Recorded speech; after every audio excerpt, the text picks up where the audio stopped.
स्वीकृत सदस्य निवडीत पालकमंत्र्यांचा मास्टर स्ट्रोक, निष्ठावंतांना संधी देत भविष्यातील निवडणुकीची व्यूहरचना।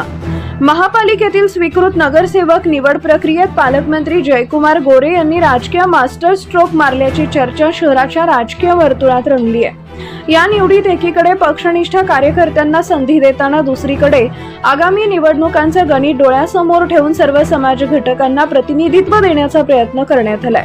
महापालिका निवडणुकीत पक्षाला मिळालेल्या ऐतिहासिक यशानंतर स्वीकृत सदस्य निवडीतही संतुलित राजकारणाचं दर्शन घडले। शहर अध्यक्ष रोहिणी तडवळकर, ज्ञानेश्वर मॅक्कल, रुद्रेश बोरावणी, श्रीनिवास दायमा, वृषाली चालुक्य, अक्षय अंजिखाणे, ॲडव्होकेट ऋतुराज मेट्रे यांच्यासह महाराष्ट्र राज्य मराठी पत्रकार संघाचे प्रदेशाध्यक्ष मनीष केत यांची स्वीकृत सदस्यपदी निवड करण्यात आली आहे। दीर्घकाळ पक्षासाठी कार्यरत असलेल्या तडवळकर, बोरावणी, मॅक्कल व दायमा यांच्यासारख्या अनुभवी कार्यकर्त्यांसोबत युवा नेतृत्वालाही संधी देण्यात आली आहे। अक्षय अंजिखाणे व वृषाली चालुक्य यांच्यासारख्या युवा पदाधिकाऱ्यांचा समावेश करत भाजपनं संघटनात्मक बळ वाढवण्यावर भर दिल्याचं दिसतंय।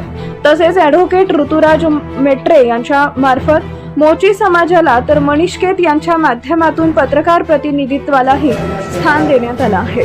लिंगायत, पद्मशाली, मोची, मराठा तसेच व्यापारी मारवाडी समाजाला प्रतिनिधित्व देत भविष्यातील निवडणुकांसाठी व्यूहरचना आतापासूनच सुरू झाल्याचे संकेत या निवडीवरून मिळत आहेत।